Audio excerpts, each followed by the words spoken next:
En ce temps-là, parlant à la foule, Jésus disait : « Il en est du règne de Dieu, comme d'un homme qui jette en terre la semence.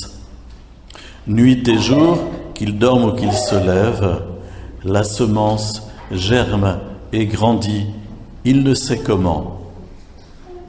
D'elle-même, la terre produit d'abord l'herbe, puis l'épi, enfin du blé plein l'épi.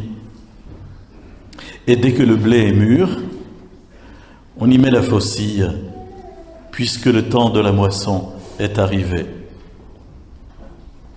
Il disait encore : « À quoi allons-nous comparer le règne de Dieu ? Par quelle parabole pouvons-nous le représenter ? Il est comme une graine de moutarde. Quand on la sème en terre, elle est la plus petite de toutes les semences. Mais quand on l'a semée, elle grandit et dépasse toutes les plantes potagères. Et elle étend de longues branches, si bien que les oiseaux du ciel peuvent faire leur nid à son ombre. »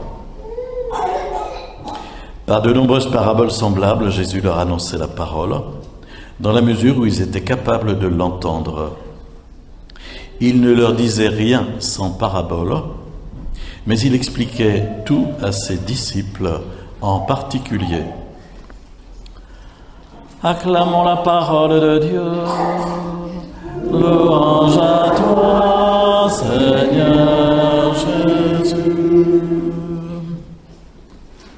Nous allons prendre un petit temps avec les enfants pour essayer de rentrer dans une compréhension vivante de cette parabole.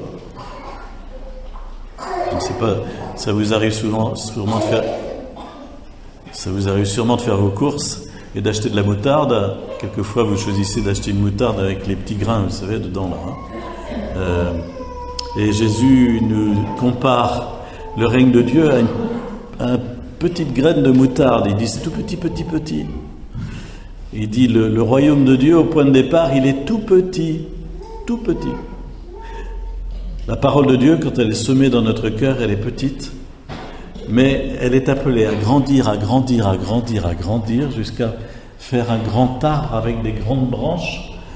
Et Jésus ajoute, les oiseaux du ciel vont venir se nicher sur les branches. Alors, est-ce qu'on peut raconter un petit peu comment est-ce qu'on a vécu l'année de catéchisme avec cette croissance, ce grain qui pousse tout seul mais qui grandit? Est-ce que vous pouvez nous redire maintenant les expériences que vous avez faites? Aimer et être, aimer fait la joie et le bonheur. Ça, c'est ce que tu as découvert, c'est ça?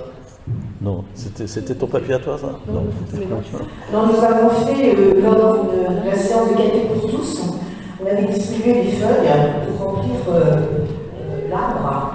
Et chaque enfant devait marquer comment il avait progressé dans 5 fois durant toute l'année. Voilà. Donc, parfois, ça va être un petit peu difficile à lire parce que soit c'est écrit petit, soit c'est... Faire confiance en l'amour de Jésus. L'amour que Jésus a pour moi me rend joyeuse. C'est ça que tu avais fait? C'est ça que tu avais fait? Non plus.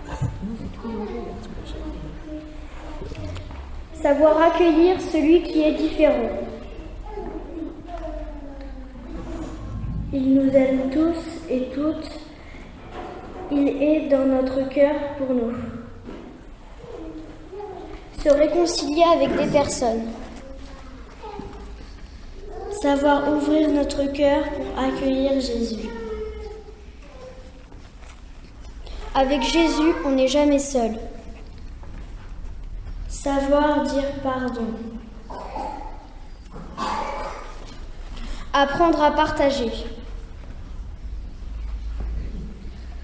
En disant merci. C'est pas toujours facile de croire. Ça, c'est vrai, ça.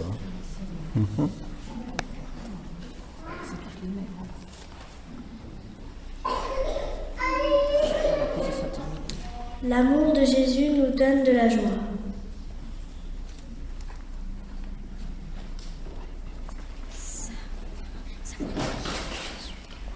Savoir prier avec Jésus et l'écouter.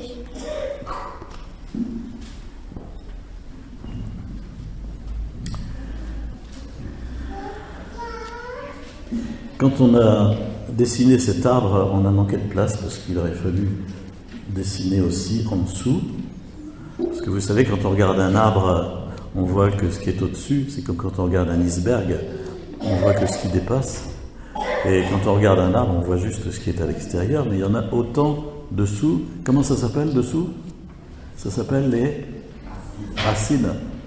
Il y a des racines qui sont aussi grandes que les branches. Ça veut dire qu'un arbre, c'est vraiment très grand. Et grâce aux racines qui viennent chercher l'eau dans le sol, l'arbre va porter des fruits et toutes ces petites feuilles vertes qu'on est en train de coller, c'est les fruits que vous aviez soulignés dans votre réponse l'autre jour. Quand les racines vont sucer l'eau qu'il y a dans le sol, ça veut dire que nous devons aussi veiller à nos racines et prier suffisamment pour que la vie de Dieu, l'amour de Dieu dans notre cœur puisse porter du fruit. C'est très important. On est chrétien à la fois au niveau de ses racines et au niveau des fruits. Il y a même des personnes dans l'Église, quelquefois, qui se sont appelées à s'occuper que des racines. Je pense, en disant ça, à ceux, par exemple, qui sont dans les couvents, dans les monastères, et qui vivent plus au niveau de la prière, et qui apparemment, je dis ça pour les parents, apparemment, ils servent à rien. Dans les années où j'étais curé de Malicorne, j'étais pas très loin de Solesmes, et en passant dans les maisons, visiter les gens, j'entendais, c'était l'époque où on commençait à mettre en place les funérailles présidées par les laïcs. Et alors les gens étaient un peu, dans les années 87-90, les gens étaient un peu surpris, pour ne pas dire choqués, de ne plus avoir de prêtre aux funérailles. Et alors ils disaient, qu'est-ce qu'ils foutent tous ces moines à Solesmes? Ils foutent rien du tout. On n'a qu'à leur demander de faire nos sépultures, ils foutent rien. Et donc la perception que les gens avaient des moines, c'était qu'ils se tournaient les pouces, ils s'étaient mis à l'abri, ils se la coulaient douce. Et alors, on essayait de leur expliquer qu'ils avaient une fonction spéciale dans l'Église qui était de vraiment pousser de très grandes racines par une vie de prière, de conversion, de pénitence, pour tous les autres qui ne pensaient pas à se nourrir.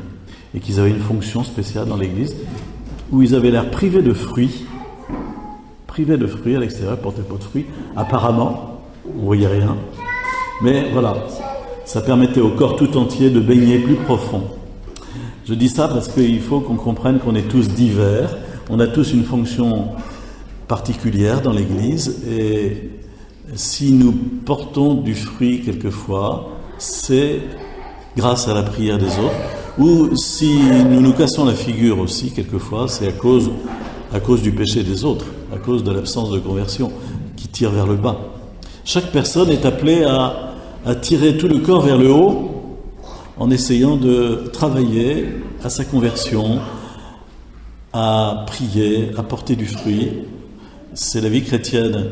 Et plus nous allons dans ce sens-là, plus nous aidons le monde à grandir vers Dieu et plus nous permettons au royaume de Dieu de grandir, de croître. Voilà, quelques mots sur cette parabole. Et puis pour terminer, juste rappeler la petite parabole que Jésus donnait en premier, le grain qui pousse tout seul. Il dit à propos du cultivateur, c'est comme un homme qui jette en terre la semence, nuit et jour, qu'il dorme ou qu'il se lève, la semence germe et grandit, il ne sait comment. Et Jésus donc donne cette comparaison pour faire comprendre le royaume de Dieu, il est toujours en croissance. Même si on a l'impression, par exemple, dans nos pays européens, que l'Église est en forte décroissance, en fait, Jésus nous dit, c'est le contraire qui est vrai, globalement, sur la terre et au ciel, le royaume des cieux est en croissance. Alors ça, on ne peut pas le voir forcément avec des yeux très nets, mais il y a dans la parole de Dieu un dynamisme qui doit porter vers le fruit, qui ne fait que porter vers le fruit, ça ne peut que grandir. C'est pour ça qu'un chrétien qui lit sa Bible, qui lit la parole de Dieu tous les jours, il reçoit dans son cœur des petites graines qui ne feront que grandir dans sa vie. Il y a un dynamisme intérieur à la parole de Dieu qui fait qu'elle grandit. Voilà. Donc, nourrissons-nous de la parole de Dieu, mettons les graines de la parole de Dieu dans notre cœur pour que ça puisse grandir et faire de nous des chrétiens forts, des chrétiens qui portent du fruit. Dès que le blé est mûr, il y met la faucille, puisque le temps de la moisson est arrivé.